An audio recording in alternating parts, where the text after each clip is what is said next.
let that dude die. We called in for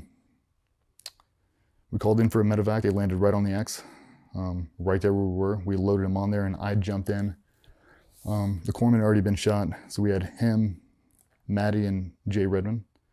And we talk about the typical team guy shit sometimes about, if this happens, just put me out of my misery. You know what I mean? Like, yeah. If I get hit by an IED and it blows my dick off, just finish me. Like, people say that shit. Yeah. That would have been one of the times. If my face looks like this, put me down. And he was the most coherent, the most calm dude I have ever seen. Sitting upright, leaning forward, letting shit pour out of his face so he could breathe. And he didn't say much, man. I don't know if the shock hit him. I don't think he knew how bad it really was. So I'm working on Maddie and the helo. We're kind of doing the whole comb thing, running down his fingers. We're finding bullet holes. We're trying to patch all this stuff up, and we get him back. Those helo pilots flew that bird so fast. I thought they were going to suck us out of the bird. Like, we had to shut the doors. I've never been in a 60 that flew that fast, ever. I mean, to this day. That thing was in a full attack mode the entire way back. It was the fastest shit I've ever been in. And thank God for it. Some of the stuff you don't think about, like the tourniquets slipping. Like, now the compartment syndrome sets in, all the blood's getting pushed out, now it gets loose. Now he starts blowing blood all out of it. Like, it's in my mouth, it's all over me, like I'm covered in it head to toe. Like, it's, I mean, it looks like a scene out of Black Hawk Down on the back of that helo. Like, there's just med kits everywhere and just people laid out.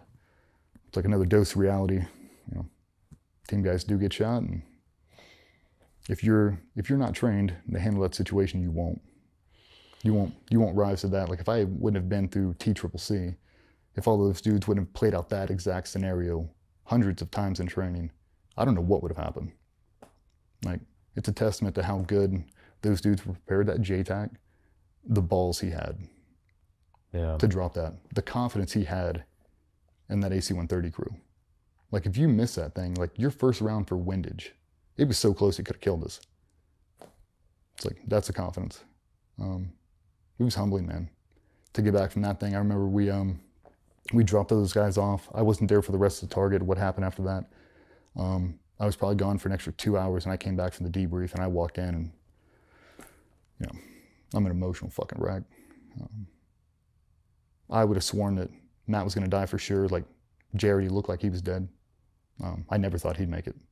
I mean, just the way his face looked, like, it looked so bad.